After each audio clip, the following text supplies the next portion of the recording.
What if I told you that the very steps you're taking, or perhaps not taking right now, especially if you're journeying past 60, could be the single most defining factor for the future of your heart? It's a thought that might send a shiver down your spine, but stick with me, because this isn't about fear, it's about empowerment. Every single movement you make, every quiet moment of stillness, every habit you mindlessly repeat day after day holds an almost unbelievable power. It's the power to either build an unshakable fortress around your heart, protecting it fiercely, or, and this is the hard truth, to slowly, almost imperceptibly, wear it down. Now lean in, because this is crucial.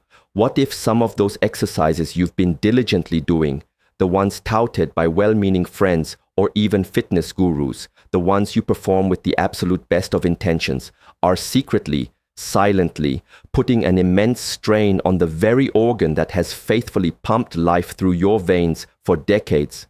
It's a shocking idea, I know, but I'm not here to sound the alarm bells just for the sake of it. I'm here as a heart doctor who has dedicated years to working alongside incredible seniors just like you to guide you. I've seen far too many vibrant, capable older adults walk into my clinic feeling perfectly fine, only for us to uncover hidden heart strain, alarmingly elevated blood pressure, or sneaky, irregular rhythms they never even suspected were there.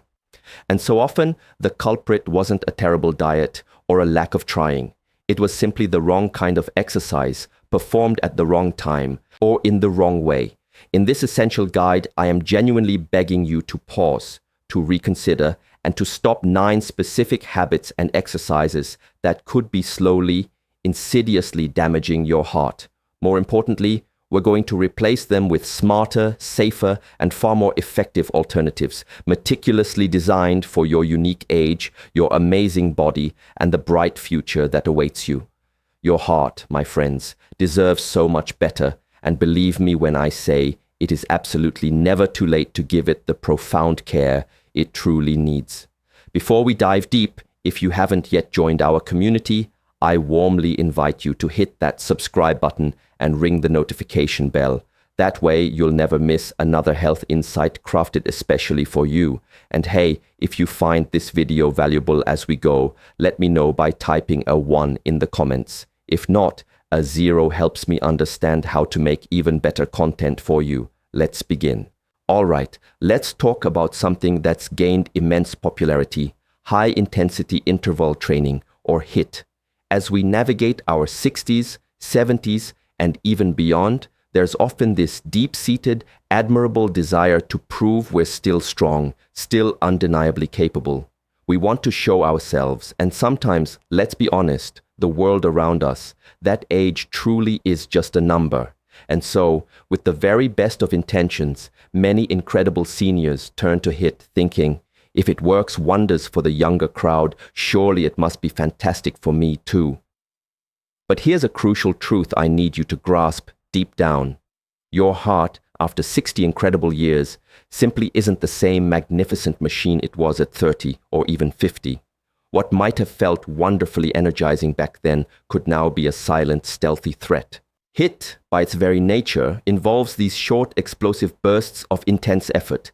Think rapid jumping, all-out sprinting, or fast-paced cycling, followed by only brief periods of rest. While it might sound incredibly efficient on paper, this type of training forces your heart into a roller coaster of rapid acceleration and then abrupt deceleration. For a heart that's gracefully aged, often contending with arteries that have become a little stiffer, perhaps managing long-standing hypertension, or even dealing with minor, unnoticed electrical irregularities, this is akin to sending a tired, trusted engine into sudden screaming overdrive. Instead of making the heart stronger, it risks dangerously overworking it. In my many years as a cardiologist, I've seen this exact scenario unfold far too many times to count. One case that will forever be etched in my memory is Robert, a vibrant 72-year-old retired school principal. He had always prided himself on living a healthy life: no smoking, a sensible diet, and consistent regular exercise.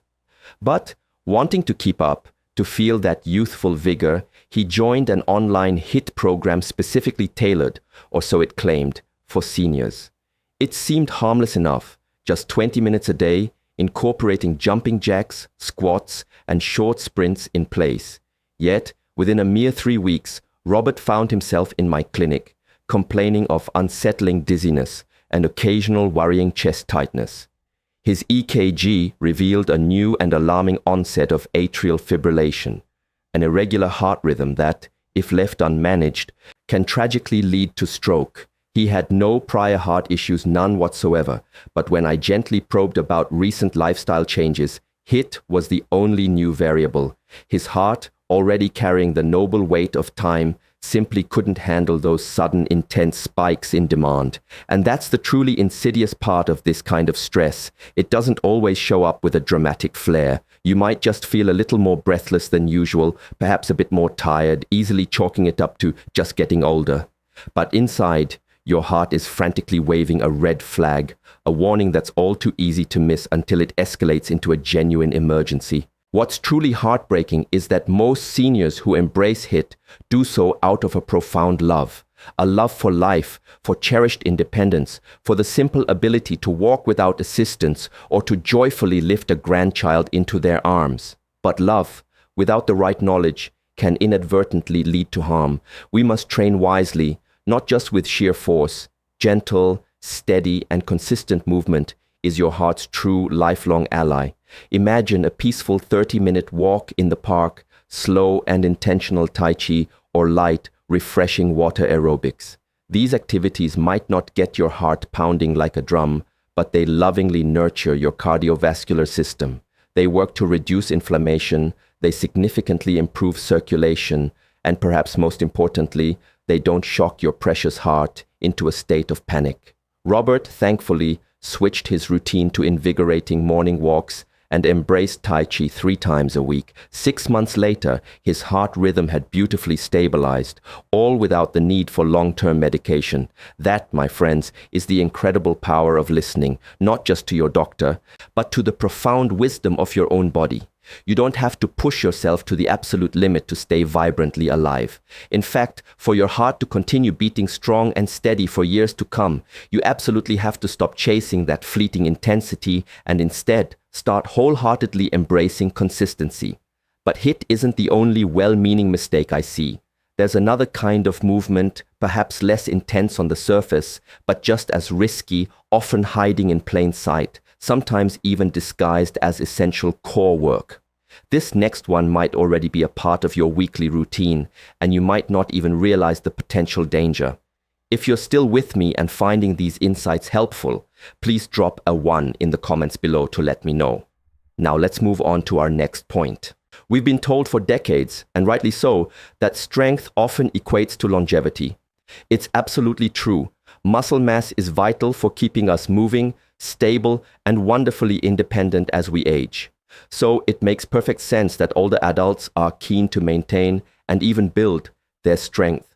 Many of my senior patients take immense pride in staying strong enough to shovel a bit of snow, carry their groceries with ease, or get up off the floor without a second thought. But there's a critical, often overlooked truth I need you to hear. Not all strength training is safe for the aging heart, especially when it comes to exercises like traditional core crunches and the act of heavy lifting. Think about it. Every time you perform a sit-up, a crunch, or lift a genuinely heavy object, whether that's a barbell at the gym or even a surprisingly heavy laundry basket at home, you're not just engaging your muscles. You're also creating intense, sudden pressure deep inside your chest and abdomen. This internal pressure doesn't just stay confined to your belly. It pushes relentlessly upward, compressing the heart, affecting the lungs, and triggering an immediate, often significant rise in your blood pressure. For a healthy young individual, the heart can usually compensate for this surge quite quickly. However, in seniors, where arteries are often naturally stiffer and where plaque may have been quietly, insidiously building along the vessel walls for years, this sudden pressure surge can become a dangerous tipping point. I vividly remember a patient named Linda, a sprightly 68-year-old retired nurse who appeared to be in remarkably good shape. She was diligently following a popular YouTube senior core challenge, which involved dozens of crunches and some dumbbell lifts. She assured me she was always careful with her form and only felt slightly winded after each workout session. But one morning, right in the middle of a set of crunches, she experienced a sudden, terrifying wave of lightheadedness and profound shortness of breath. Her concerned husband brought her to see me that very afternoon. An echocardiogram, a detailed ultrasound of her heart, revealed clear signs of transient strain on the left side of her heart, the crucial part responsible for pumping oxygenated blood to the entire body. Thankfully, it wasn't a heart attack, but it was an undeniable, loud and clear warning. Linda didn't have high blood pressure before this incident. She had no documented history of heart disease. What she did have was a body that had gracefully aged past the point of comfortably tolerating those sharp intra-abdominal pressure spikes. The cumulative strain from those repeated core contractions, often combined with unconsciously holding her breath during the exertion, was simply too much for her system. And here's the real catch, the part that often misleads people. She wasn't doing anything wrong according to mainstream fitness advice. She was following popular guidance. But what's perfectly normal and safe for a 30-year-old body isn't necessarily safe or even beneficial for one in its 60s or 70s. Many older adults don't even realize they're holding their breath when lifting something heavy or bracing themselves during a crunch. It's an almost unconscious reflex, but that breath holding triggers something called the Valsalva maneuver, a forceful internal pressure that momentarily decreases blood returning to the heart, then causes it to rebound rapidly. This, in turn, triggers dramatic and potentially dangerous fluctuations in both blood pressure and heart rate. If your heart is already a bit vulnerable, these wild swings can lead to dizziness, fainting, arrhythmia, or even worse. Now, this doesn't mean you should abandon building strength altogether. On the contrary, resistance training is absolutely vital for preserving precious bone density, maintaining balance, and ensuring mobility. But it must be done with cardiac awareness. Swap out those traditional crunches for gentler core engagement exercises like seated leg lifts or mindful pelvic tilts. Consider using resistance bands instead of heavy weights, allowing for controlled tension. Crucially, always breathe through the movement. Never, ever hold your breath. And if possible, work with a trainer who genuinely understands aging physiology, not just aesthetics. Linda made those important changes. Within weeks, her energy returned, and she found strength in new, smarter ways, not by lifting more, but by lifting more wisely. She still works out daily, but now she focuses on slow, controlled movements that keep her heart calm and her body strong. The bottom line here is profound. You don't need to prove your strength to anyone, not to your neighbors, not to the younger generation, not even to yourself. Your true enduring strength lies in choosing what's safe, sustainable, and genuinely smart for your heart, today and every day. But core exercises and heavy lifting aren't the only silent saboteurs. Sometimes the danger doesn't lie in how you move, but in the invisible forces around you while you move. And when those forces involve extremes of heat or cold, your heart could be facing a significant threat you don't even feel until it's too late. We often think of exercise as this universally good thing, something we do primarily for our health, especially for our hearts, and in principle it absolutely is. But what many people over the age of 60 don't fully realize is that it's not just the exercise itself that matters. It's also the environment in which you choose to move your body. The temperature outside, whether it's scorching heat or biting cold, can quietly and insidiously turn what you intend as a healthy walk or a beneficial outdoor activity into a genuinely dangerous event for your cardiovascular system. For older adults, the weather isn't merely a backdrop to your activities. It's a direct physiological stressor, and your heart feels its impact much more acutely than you might imagine. I want to share the story of Arthur, a remarkably disciplined 74-year-old former firefighter. Arthur was the epitome of routine. Up early, ate clean, and walked every single morning without fail. He firmly believed that come rain, snow, or brilliant sunshine, Movement was absolutely non-negotiable. But one sweltering July morning, Arthur embarked on his regular 2-mile walk around his neighborhood. The temperature had climbed rapidly, and the humidity hung heavy in the air. By the end of his walk, he felt unusually dizzy and nauseous. He initially brushed it off as simple dehydration and went to lie down. However, just an hour later, he was in the emergency room exhibiting clear signs of heat-related cardiac stress, including elevated troponin levels, a critical marker indicating strain on the heart muscle. What happened to Arthur wasn't an isolated or freak event. In seniors, the body's innate ability to regulate its internal temperature naturally weakens with age. This means your blood vessels don't respond as quickly or efficiently to temperature changes. Your sweat glands don't cool you down as effectively as they once did. And consequently, your heart has to work significantly over time, pumping faster and harder, just to keep your core temperature within a safe range. In hot weather, for instance, blood vessels dilate to release heat. This might seem harmless, but it actually lowers your blood pressure. To compensate, the heart speeds up. Now, add even a mild walk to this physiological state, and suddenly your heart is being pulled in two demanding directions, trying to pump enough blood to your working muscles, while simultaneously struggling to keep you cool. Dehydration, which is common in the heat, only worsens this predicament by thickening the blood and reducing overall circulation. The result? Significant strain, the potential for irregular heart rhythms, and in extreme cases, even collapse. And cold weather is certainly no safer. When you step out into frigid temperatures, especially in the early morning when blood pressure is often naturally at its highest, your blood vessels constrict. This action raises your blood pressure even further. For someone already living with hypertension or arterial stiffness, this is a dangerous recipe for angina, chest pain, shortness of breath, or even a heart attack. And sadly, the warning signs don't always come in the dramatic form of crushing chest pain. Sometimes it's as subtle as feeling unusually winded during your normal routine or slightly unsteady on your feet, sensations that seniors all too often dismiss as just part of getting older. As a cardiologist, I've seen patients come into my clinic with no obvious alarming symptoms, only for us to discover through careful testing that their hearts were reacting negatively to something as seemingly innocent as a brisk morning walk in 35-degree weather. The crucial takeaway here isn't to avoid exercise altogether. It's about profoundly understanding that the aging heart doesn't just respond to what you do, it responds with equal sensitivity to where and when you do it. So, how can you protect your precious heart while still staying active and enjoying the benefits of movement? Choose comfort over challenge. Consider walking indoors at a local mall or on a treadmill.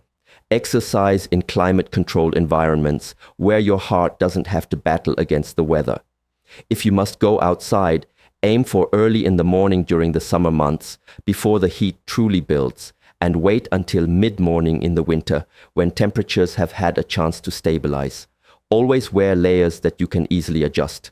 Hydrate diligently, not just after your activity, but before and during as well. And most importantly, always listen to the subtle cues your body gives you.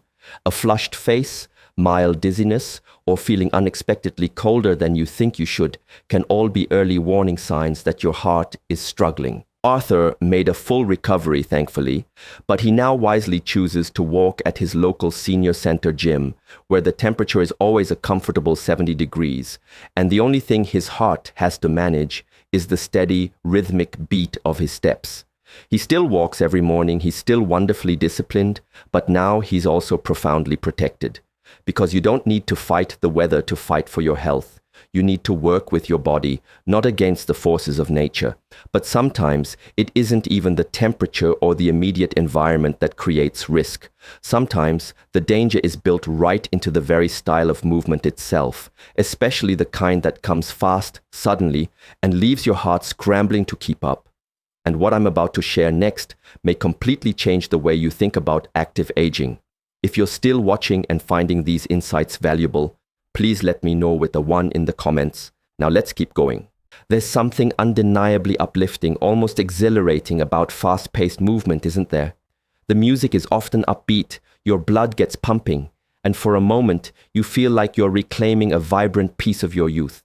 It feels powerful, energizing, even invigorating. That's precisely why many older adults find themselves irresistibly drawn to activities like lively dance aerobics, enthusiastic jumping jacks, quick stair sprints, or those cardio routines that involve rapid, constant changes in direction. These exercises can seem like a fantastic way to stay young, feel vibrant, and remain firmly in the game of life. But behind that thrilling sense of momentum, there often lies a very real and very quiet danger. Rapid, jarring movements can, unfortunately, throw an aging heart and body into a state of unexpected chaos. What many people over the age of 60 may not fully appreciate is that the intricate communication network between the nervous system and the cardiovascular system no longer operates with the same lightning speed or seamless efficiency as it once did. Reflexes naturally slow down, arterial flexibility tends to decrease, and the kind of effortless balance you probably took for granted at 40 is no longer quite so automatic. So when you suddenly jump, twist, or pivot sharply, your body doesn't just have to execute the movement. It has to rapidly recalculate, stabilize itself, and respond effectively in real time. That's a significant demand to place on a heart that has been beating tirelessly, faithfully, for decades upon decades. Let me tell you about Doris, a wonderfully vibrant 70-year-old former ballroom dance teacher, still sharp as a tack and deeply active. Doris had enthusiastically joined a senior-friendly aerobics class at her local community center. The instructor was young, full of energy, and undoubtedly meant well. However, the class incorporated quick step changes, low-impact jumps, and sequences that required fairly fast, directional shifts. After one particular class one morning, Doris sat in her car and felt her heart pounding, not in that satisfying, good workout kind of way, but with a disturbing, erratic beat. That night, she woke up feeling short of breath and with an unsettling tightness in her chest. When she came to my clinic the next day, an EKG revealed premature atrial contractions. Essentially, her heart's upper chambers were misfiring. While not immediately life-threatening in her specific case, it was a clear and urgent warning. The culprit wasn't the effort alone, it was the sheer unpredictability of the movements. These sudden high impact, even if low impact by younger standards, moves were confusing her cardiovascular and vestibular balance systems. And here's the hard, unvarnished truth. As we age, the body becomes inherently more vulnerable to disorganized signals. Your heart thrives on rhythm, not randomness. Sudden, sharp demands on blood flow and oxygen delivery, often triggered by jerky or explosive movements, can cause a kind of internal turbulence.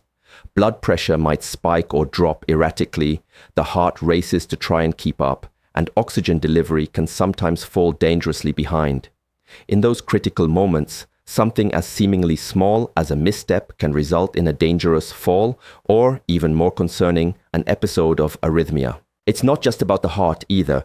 The brain's ability to control balance and spatial orientation naturally weakens somewhat with age, even in those individuals who feel remarkably fit.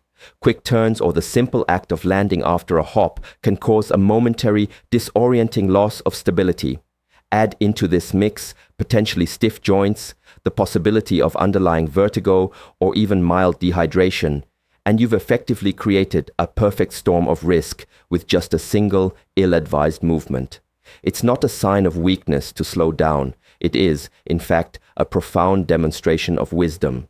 Instead of forcing your body into erratic, unpredictable motion, choose exercises that actively support coordination, balance, and control, not just those that promise a high-calorie burn. Tai Chi is a wonderfully powerful ally for this very reason. It builds both core strength and a deep sense of calm. Water aerobics offers gentle yet effective resistance without any harsh impact. Even simple, mindful stretching significantly improves circulation and body awareness. These activities may not look fast or flashy, but they move the body in ways that truly honor the heart, rather than challenging it unnecessarily. Doris wisely switched to a gentle movement class, one that focused on breath and flowing, controlled motions. In her own words, she shared, "I feel stronger now than when I was hopping around." And this wasn't because she was working harder, but because she was finally, beautifully, working with her body instead of against the relentless march of time. The desire to keep up, to move with boundless energy, is admirable, but not if it comes at the significant cost of your heart health, your safety, and your peace of mind. In this precious stage of life, true strength often comes from grace, not from sheer speed. But what if I told you that even when your movements are perfectly gentle, the timing of those movements could still be your biggest mistake? Yes, when you exercise might be affecting your heart just as much as how you exercise. And the answer to that puzzle might lie in something as simple and as sacred as your sleep. There's a certain undeniable peace that settles in during the quiet hours of the evening, isn't there? The world outside slows its frantic pace, the phone finally stops its incessant ringing, and the house settles into a comfortable stillness. For many older adults, this is often the very first moment in a long day when they feel like they finally have some precious time for themselves. So it's really no surprise that some decide this is the absolute perfect time to squeeze in a gentle walk, a light workout, or perhaps a bit of cardio before heading off to bed. After all, the intention behind it is entirely noble: to stay active, to keep the blood flowing, to end the day on a decidedly healthy note. But for the aging heart, even seemingly gentle nighttime exercise can, unfortunately, come at a surprisingly steep cost. As a cardiologist who works very closely with seniors, I've seen this particular mistake made by people who are, in every other aspect of their lives, doing everything right. They eat well, they diligently take their medications, they make a conscious effort to move their bodies.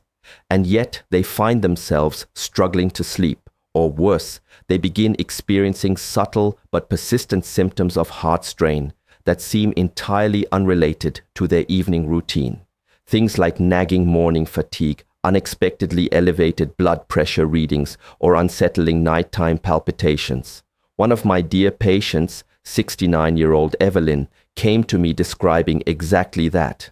She had developed a nightly ritual of doing yoga, followed by a 15-minute session on her stationary bike right after dinner. It was her way, she explained, to de-stress and unwind. But after several weeks of this new routine, she began waking up abruptly in the middle of the night, her heart pounding in her chest, sometimes even drenched in a cold sweat. She initially assumed it was just anxiety, or perhaps a late onset of menopausal symptoms. What we discovered, however, was that her late-night exercise was actually overstimulating her sympathetic nervous system. That's the branch of our nervous system responsible for the fight or flight response. And in doing so, it was inadvertently robbing her heart of its most critical and essential repair window: deep, restorative sleep. Here's what many people don't fully realize. After the age of 60, the body's circadian rhythm, that incredible internal clock that meticulously regulates sleep, metabolism, and even heart rate, becomes significantly more sensitive to disruption. Physical exertion, even if it's relatively mild, naturally raises your core body temperature, increases cortisol levels, the stress hormone, and activates adrenaline pathways. All of these responses are perfectly natural and can even be beneficial earlier in the day, say in the morning or afternoon. But at night, they send precisely the wrong message to your brain and your heart. They essentially say, stay alert, keep working. When that happens, your body inevitably delays the onset of deep restorative sleep. And it's precisely during those deep sleep stages that the heart slows down, diligently repairs tissue, naturally lowers blood pressure, and meticulously restores its overall equilibrium. Sleep is not just rest for the aging heart, it is profound, active recovery. It's the sacred time when blood vessels heal themselves, when inflammation throughout the body decreases, and when the heart's delicate electrical rhythm has a chance to stabilize. Without consistent quality deep sleep, you significantly increase your risk for developing high blood pressure, insulin resistance, irregular heartbeat, and even stroke. And the tragic, painful irony here is that these increased risks may not stem from neglect or a lack of effort, but rather from diligently doing what you genuinely believed was the right thing, just at the entirely wrong time. When Evelyn thoughtfully adjusted her routine, shifting her movement sessions to the early afternoon and replacing her nighttime workouts with a warm, soothing bath and some soft, gentle stretching, her troubling symptoms began to fade. Within just a few weeks, her sleep patterns improved dramatically. Her blood pressure readings normalized, and she reported waking up feeling more genuinely energized than she had in years. She didn't stop exercising. She simply wisely realigned her personal rhythm with her heart's fundamental needs. If you're over 60, please know this deep in your core. Your body is still wonderfully capable of healing and growing stronger, but you absolutely have to give it the proper time and the necessary space to do so. Pushing your body to move vigorously when it's naturally trying to wind down for the night is like asking an already tired heart to sprint a marathon while it's simultaneously attempting to repair itself. It's counterproductive and, in some cases, can be genuinely dangerous. Choose your workout times with the same thoughtfulness and care that you apply to choosing your food or taking your medication. Early morning or midday exercise beautifully supports your body's natural rhythm, energizes you for the day ahead, and actively promotes better, more restorative sleep at night. Let your evenings be sacred, a gentle invitation for rest, not for resistance. And if you're thinking this advice only applies to structured formal workouts, please think again. There's another silent threat that many seniors never even suspect. Something that often seems helpful, perhaps even essential, yet may be quietly, insidiously overwhelming your heart's ability to function optimally. And this particular threat starts not in the gym or out on a walking path, but right in the very chair you might be sitting in right now. Sometimes the most dangerous choices we make aren't the dramatic, reckless ones. Often they are the quiet, repeated habits, the little things we consistently brush off, thinking, "Oh, it's not a big deal." For older adults, especially those journeying beyond the age of 60, this seemingly innocuous mindset can be quietly yet profoundly devastating. In my many years practicing cardiology, I have sat beside far too many patients who, with a deep sense of regret in their eyes, uttered the exact same heartbreaking words, "I just didn't think it was serious." And if you take absolutely nothing else away from everything I've shared with you today, please let this be the one lesson that stays with you, that resonates deep within. Your aging heart is whispering to you every single day. Your most important job, your sacred responsibility, is to learn to listen. As we gracefully grow older, our hearts undergo changes that are often subtle, yet incredibly profound. The walls of the heart may thicken slightly, the arteries can lose some of their youthful flexibility, and the delicate electrical signals that orchestrate each beat can become a little more fragile. These natural shifts don't mean you're broken, not at all. They simply mean you're beautifully human, experiencing the natural arc of life. But the core problem isn't age itself. It's the tendency to ignore age, to pretend that the same rules and expectations that applied to you at 40 still hold true now. It's that dangerous habit of ignoring mild chest tightness, dismissing unusual or persistent fatigue, or brushing off occasional dizzy spells as just part of getting older. It simply isn't okay. These are messages, vital communications from your body. And like any important message, if it's ignored for too long, it inevitably becomes a stern warning and eventually a serious consequence. One of my patients, Thomas, a strong and proud 73-year-old retired truck driver and the loving grandfather of 6, embodied this struggle. For years, he had been stoically pushing through discomfort, those tired spells that crept up on him, a fluttering sensation in his heart at night, a noticeable shortness of breath after simply mowing the lawn. He kept telling himself it was all just normal aging. Besides, he was still active, still independent, and he didn't want to be perceived by anyone as fragile. But one afternoon, he fainted while walking up his own porch stairs. When he came to see me, we ran a full cardiac workup, and the tests revealed he had paroxysmal atrial fibrillation, a condition that causes the heart to beat irregularly in episodes, significantly increasing the risk of stroke.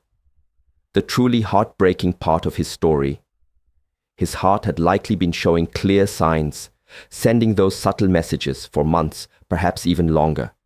If he had only listened earlier, not with fear, but with wisdom and self-compassion, we could have intervened much sooner before the condition became so dangerous. Your heart isn't asking you to live in a constant state of fear. It's asking you gently but firmly to live in partnership with it. It's asking you to pay close attention to how it responds when you exercise, to notice whether your energy truly returns after a period of rest or if it continues to drain away, to stop reflexively blaming just getting old for symptoms that could very well be crucial signals. The older we get, the more invaluable self-awareness becomes, not just for survival, but for genuine peace of mind and quality of life. And here's something else I deeply want you to know. There is absolutely no shame in choosing ease over ego. There is no grand prize awarded for pushing relentlessly through pain or forcing an intensity your body isn't ready for. The true reward, the real victory, lies in waking up each morning with a steady, reassuring beat in your chest and a clear, calm mind. It lies in being able to walk the dog without gasping for breath, in standing strong and present through your grandchild's entire graduation ceremony without desperately needing to sit down. That is strength. That is victory. Thomas now takes daily walks, not to prove anything to anyone, but to lovingly care for the body that has carried him through a long lifetime of hard work and countless memories. He meditates in the morning, keeps his salt intake low, and most importantly, he finally started checking in with his body rather than chronically ignoring it. And do you know what he told me during his last visit with a sparkle in his eye? "Doc," he said, "I feel more alive now that I stopped trying so hard to be the old me." There is profound wisdom in slowing down when necessary. There is immense courage in changing course when your body asks you to. And there is deep, enduring power in simply, truly listening. But even as you learn to hear your heart's quiet voice, there's another common danger I absolutely need to warn you about. This one doesn't typically come from overexertion or high-intensity efforts, but rather, quite paradoxically, from doing too little, too often. And the cost of this particular habit builds slowly, almost invisibly, until one day it shows up when you least expect it. If you're still watching and finding these insights helpful, please let me know by commenting with a 1 below. Now, let's move on. When we think about dangers to our heart, our minds often conjure up dramatic high-stakes moments, racing up a flight of stairs too quickly, attempting to lift something far too heavy, or even collapsing after an overly strenuous workout. But the honest truth is, for many, many people over the age of 60, the greatest and most insidious threat to their heart doesn't come from doing too much. It tragically comes from doing far too little. Inactivity has this quiet, almost stealthy way of creeping into our lives as we age. After retirement, for example, the inherent structure of our days often changes dramatically. Errands that once had to be squeezed into a busy schedule can now be spread out leisurely over hours. We find ourselves sitting longer, moving less, and at first it often feels harmless, perhaps even deserved. You've worked your whole life, you're understandably tired, so why not rest a bit more? But what begins as simply taking it easy can all too easily, and often imperceptibly, morph into a sedentary lifestyle. And that prolonged stillness over time becomes a dangerous, oppressive weight, pressing down heavily on your heart. Let me tell you about Henry. He was 76 years old when he first came to see me. He was recently widowed and seemed invisibly weighed down, not just emotionally by his profound grief, but physically as well. He shared with me that he used to walk every single day with his beloved wife, but after she passed away, he found himself spending most of his time sitting in front of the television, sitting at the kitchen table, often alone with his sorrow. He assumed that since he wasn't experiencing any acute pain, nothing serious could be wrong. But Henry had unknowingly developed early-stage heart failure.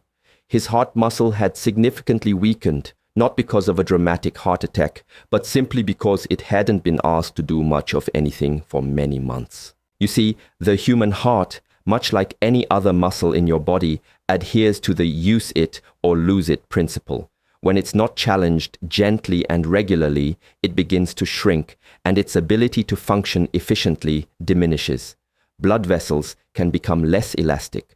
Overall circulation tends to slow down, and the body becomes far more prone to issues like fluid retention, high blood pressure, and a noticeable reduction in stamina.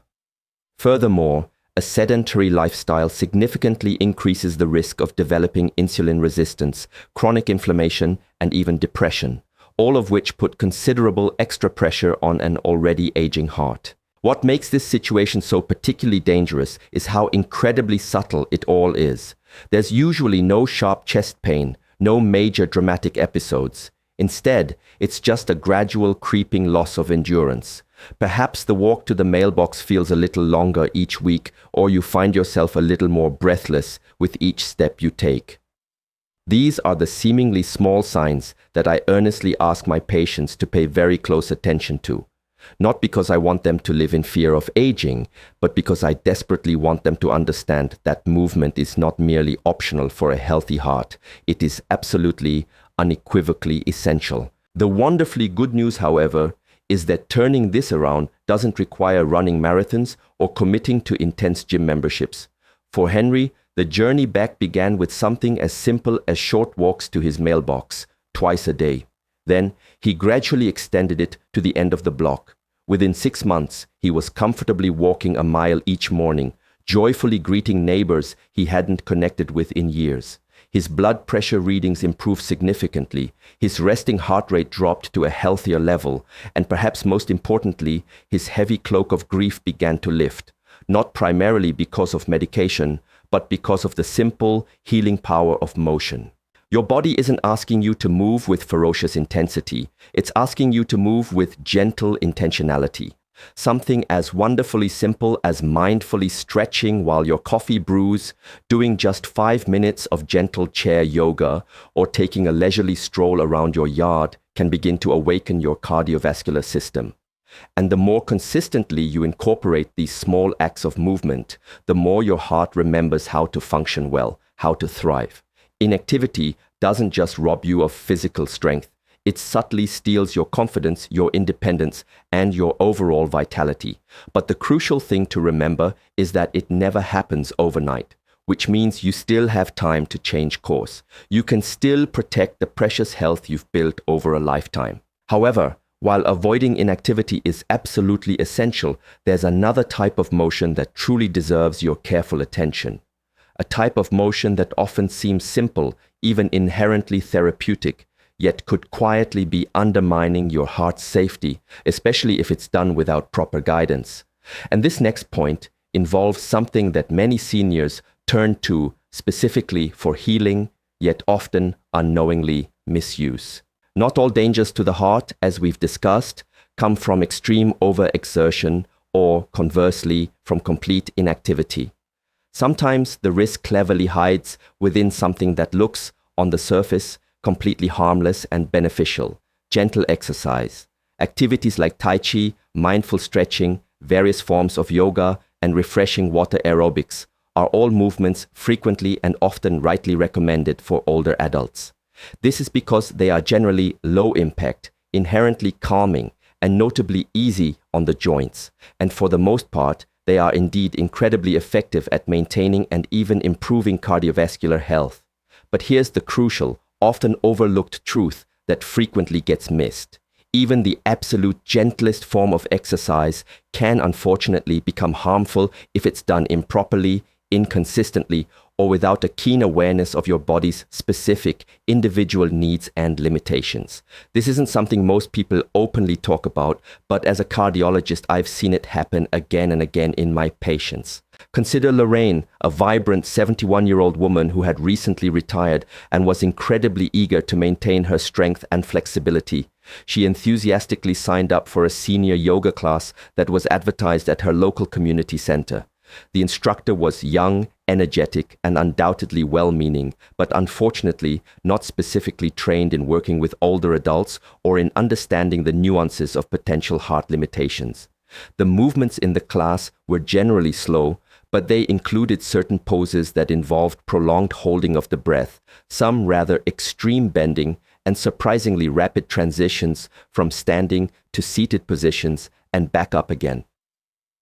Within just a few weeks of starting the class, Lorraine began experiencing unsettling episodes of lightheadedness, particularly after class. On one occasion, she even nearly fainted during a forward fold pose. At first, she assumed it was just a bit of dehydration or perhaps her balance being a little off. However, during her subsequent visit to my clinic, we discovered through careful monitoring that her blood pressure was fluctuating quite dramatically. These fluctuations were directly due to the postural shifts and the unconscious breath holding during the yoga practice, both of which were placing an undue strain on her cardiovascular system. What was intended to relax her heart and body was, in fact, subtly but dangerously overloading it. The aging cardiovascular system is exquisitely sensitive to changes in positioning, internal pressure, and oxygen delivery.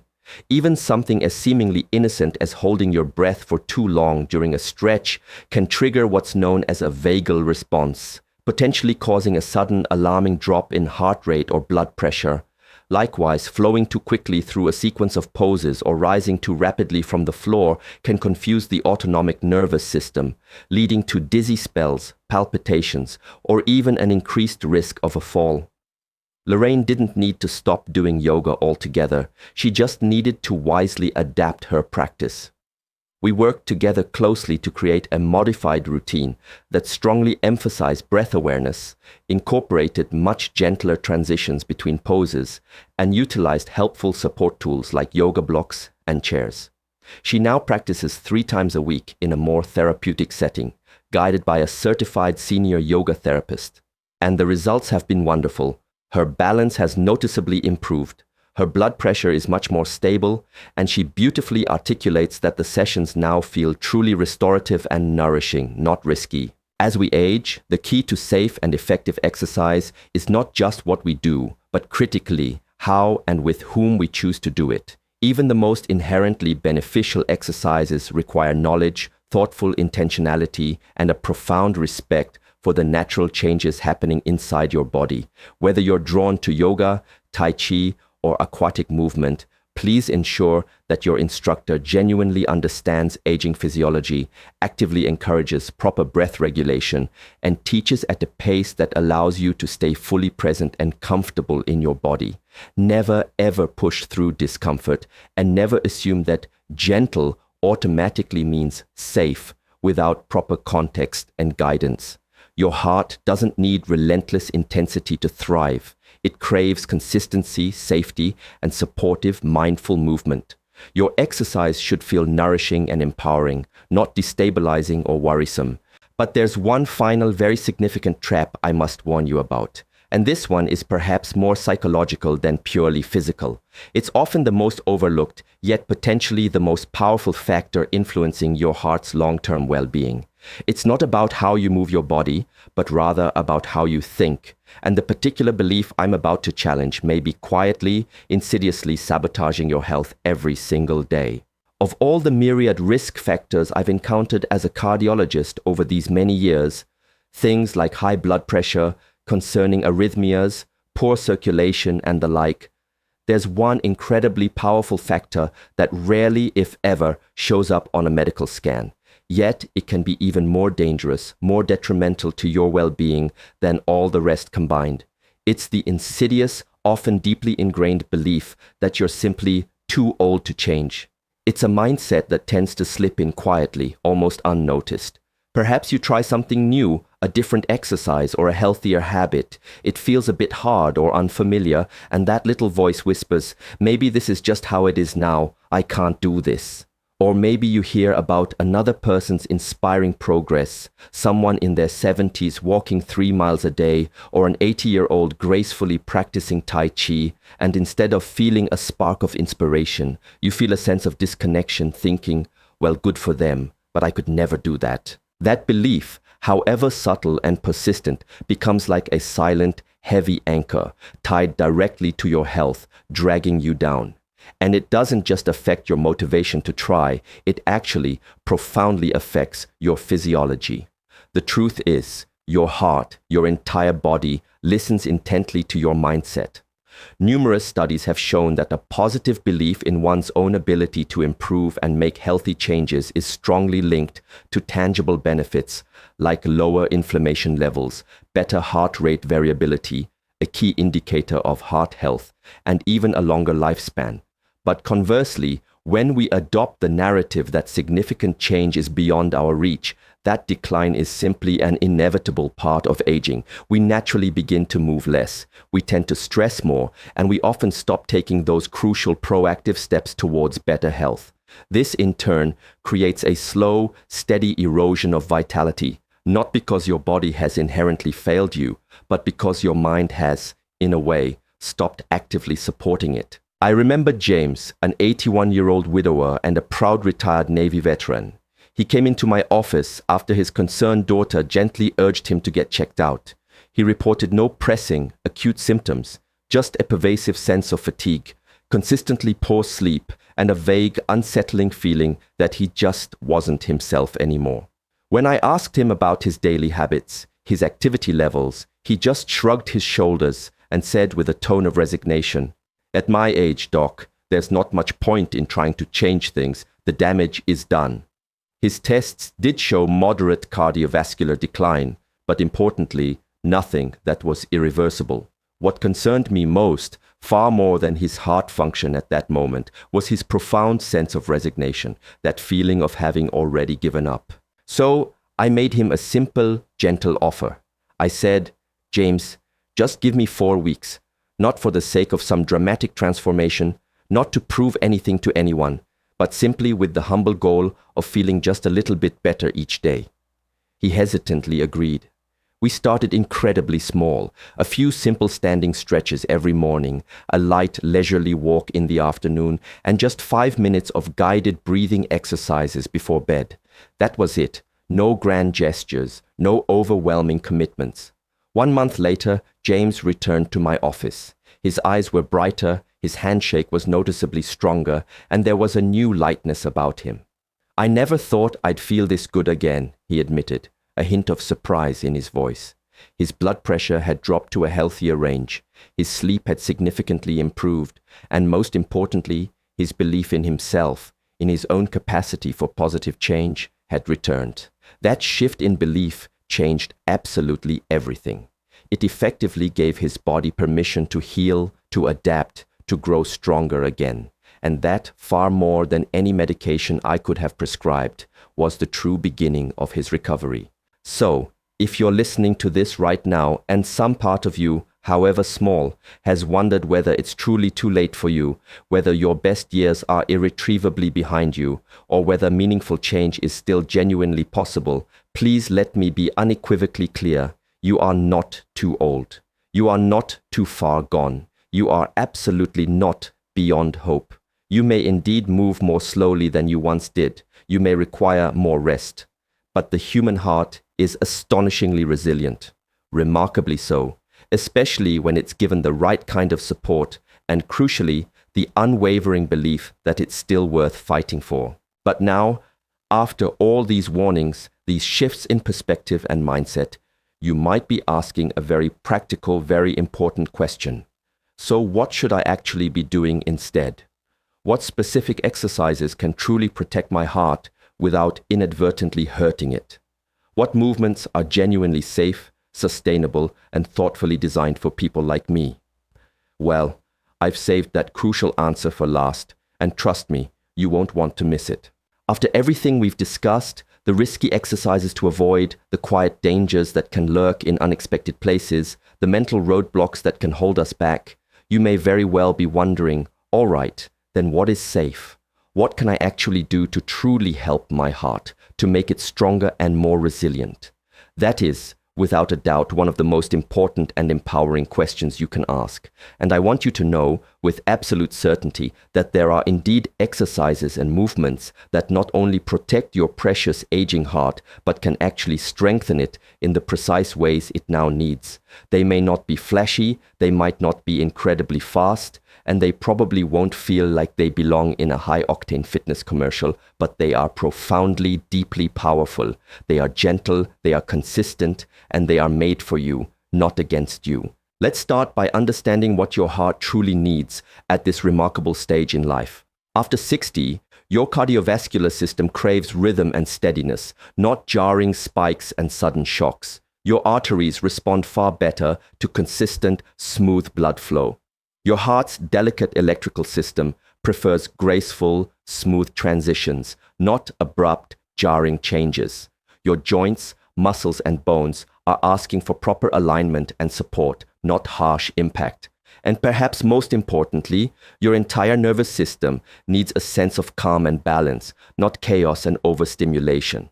I once worked with a wonderful patient named Anita, a 67-year-old retired teacher who was managing mild hypertension and showing early signs of atrial fibrillation. When we first spoke, she expressed a sentiment that I know resonates with so many. "I just want to feel safe in my body again," she said. "I want to be able to move without constantly wondering if I'm going to push too far, if I'm going to do more harm than good." That deep longing for confidence, not just for physical ability, is something many of you likely understand profoundly. So together, we carefully built her a heart-safe routine. It wasn't glamorous or trendy, but it was meticulously tailored with intention, care, and a deep understanding of her body's needs. Each morning, Anita began her day with just 5 minutes of seated breathwork, a simple yet powerful practice designed to calm her heart and establish a conscious connection between her breath and her body. Then she would embark on a 20-minute walk at a comfortable, conversational pace, enjoying the fresh air outdoors when the weather allowed, or utilizing the friendly environment of her local senior center when it didn't. 3 days a week, she incorporated light resistance band work, always focusing on slow, controlled movements, never straining, and consistently, consciously breathing through each repetition. And twice a week, she attended a Tai Chi for seniors class, where every single motion flowed like water, beautifully activating her balance and enhancing her flexibility without ever disturbing her heart's natural rhythm. The results weren't instantaneous, not an overnight miracle, but they were steady, consistent, and truly transformative. Her blood pressure stabilized beautifully, her sleep quality improved dramatically, and her overall energy levels returned. But most importantly, her trust in her own body, her confidence in her ability to move safely and joyfully, came flooding back. That, my friends, is what the right kind of exercise does at this stage of life. It doesn't just build muscle, it builds profound peace of mind. So, here are the 5 most heart-friendly types of movement that I recommend to nearly all of my patients over the age of 60. Walking, preferably daily, even if it's just for 10 to 30 minutes. Aim for a pace that allows you to speak comfortably. Walking consistently improves circulation, helps lower blood pressure, and supports a healthy, regular heart rhythm. Tai Chi or Qigong. These ancient practices involve slow, graceful, flowing movements that are incredible for enhancing balance, reducing stress hormones, and improving overall cardiovascular function. Chair yoga or gentle floor stretching. These are wonderful for improving flexibility, maintaining joint mobility, and cultivating breath awareness, all without placing sudden strain on your body. Water aerobics or gentle swimming. The buoyancy of water makes these activities exceptionally easy on the joints, while still being excellent for building endurance and being incredibly kind to your heart. Resistance bands or light strength training. These methods help promote vital muscle mass and support metabolic health, all while enhancing stability and improving posture using controlled, safe resistance. Each of these types of movement deeply respects where your body is today, while still providing it with the gentle challenge it needs to stay strong and resilient for all your tomorrows. They don't leave you gasping for air or feeling painfully sore. They leave you feeling centered, energized, and calm. They aren't about impressing anyone. They are about profoundly honoring the long, loyal service your heart has given you, and about continuing that service with wisdom, gratitude, and care. And here's the beautiful, simple truth. The absolute best exercise for your heart is the one you can do consistently, joyfully, and without fear. That is what creates lasting transformation. Not fleeting intensity, but thoughtful intentionality. Anita still faithfully follows her routine, nearly 2 years later. And she often tells me, with a radiant smile, that it's not just her heart that feels stronger, it's her entire spirit. Now that you know what to do, you might be thinking, okay, this is great, but where do I actually go from here? What are the very next steps I should take to truly protect my heart, live with genuine confidence, and age with strength and grace? Well, the answer to that profound question isn't just about exercise. It's about wholeheartedly embracing a new, empowered way of living. And in our final message, I want to give you something more than just advice. I want to leave you with a vision, a mindset that can carry you forward into what can truly be the healthiest, most vibrant years of your life. If you've stayed with me through all of these crucial truths, I want to extend my deepest, most sincere thanks, not just for your valuable time, but for your incredible willingness to listen, to learn, and most importantly, to genuinely care about your own well-being. That tells me something incredibly powerful. You haven't given up on yourself. And that, my friends, is the most potent medicine of all. You see, I've spent decades immersed in the world of cardiology. I've watched hearts under immense stress. I've seen families hold their breath in the tense silence of emergency rooms. I've watched monitors trace the fragile, precious rhythm of life. But I've also witnessed something far more enduring, something truly awe-inspiring. The quiet, unshakable resilience of people who choose day after day to show up for themselves, even as they journey through their 60s, 70s, 80s, and far beyond. They choose to move, to grow, to adapt, not because it's always easy, but because they profoundly understand that life isn't about desperately trying to avoid age, but about embracing it wisely, joyfully, and with purpose. The unvarnished truth is, your heart has never ever stopped working for you. Not for a single day, not for a single moment in your entire life.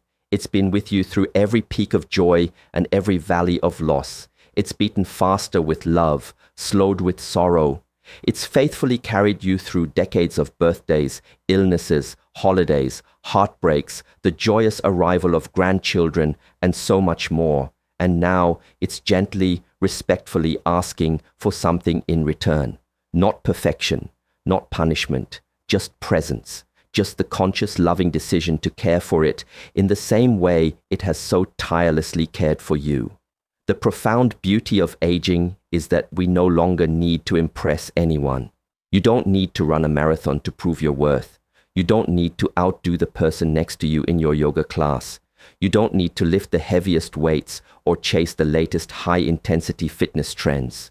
What you truly need, what your heart truly craves, is consistency, kindness, and a deep, abiding connection to your breath, to your body, and to your core values. Medically, we know with certainty that the heart responds best to rhythm, not to chaos, not to extremes, but to steady, gentle, repeated care. That means walking most days of the week, even if it's just a little. That means eating with mindfulness and enjoyment, not with obsession or deprivation. That means choosing restorative sleep over late-night screens and prioritizing laughter and connection over chronic stress. And yes, absolutely, that means checking in with your body, listening to its subtle whispers before it ever has to scream to get your attention. But beyond all the science, beyond all the practical advice, there is something even more essential: purpose. Every single one of my older patients who genuinely thrives, who recovers from setbacks, who gets stronger, who lives fully and vibrantly, has something they live for. It might be a cherished spouse, beloved grandchildren, a flourishing garden, a personal goal, a deep faith, a compelling reason to get up in the morning. Because when you have a clear why, you will always find your how. So I invite you to ask yourself right now, what do you want the next chapter of your incredible life to truly feel like? Not just what you want it to look like, but how you want to experience it deep in your soul. Do you want to wake up with less fear and more boundless energy? Do you want to play freely with your grandkids without that nagging worry about whether your heart can keep up? Do you want to walk confidently, breathe deeply, and sleep soundly every night? Because ultimately, that's what this is all about. It's not about chasing lost youth. It's not about vanity. It's about freedom. The profound freedom to live fully, joyfully, and meaningfully on your own terms, for as long as life graciously gives you the chance. And if no one has told you this recently, please let me say it to you now, clearly and from the heart. You are not too old. You are not too late, and every single positive choice you make starting today, this very moment, can add not only more years to your life, but more vibrant life to your years. So, take that gentle walk, stretch with mindful intention, choose water over sugary soda, learn to say no to things that drain your precious energy, and a resounding yes to the things that bring you genuine peace and joy. And listen, really, truly listen to your heart. It still has so much left to give. You're not starting over from scratch. You're simply beautifully beginning again, with more wisdom, more compassion, and more inner strength than ever before. Your best years? They're not behind you. They are the ones where you consciously choose to live fully, day by day, beat by precious beat. These lessons are meant to inspire you to live fully and authentically. Now, I'd love to hear from you. Take a moment to reflect and share one thing you've learned today that you plan to apply in your own life. Let's support each other on this incredible journey toward embracing these truths. If you enjoyed this video, please leave a comment with a 1. If not, feel free to comment with a 0. Your feedback means the world to us. Don't forget to like, share, and subscribe to our YouTube channel for more content like this. Thank you so much for watching, and here's to living life vibrantly and joyfully on your own terms.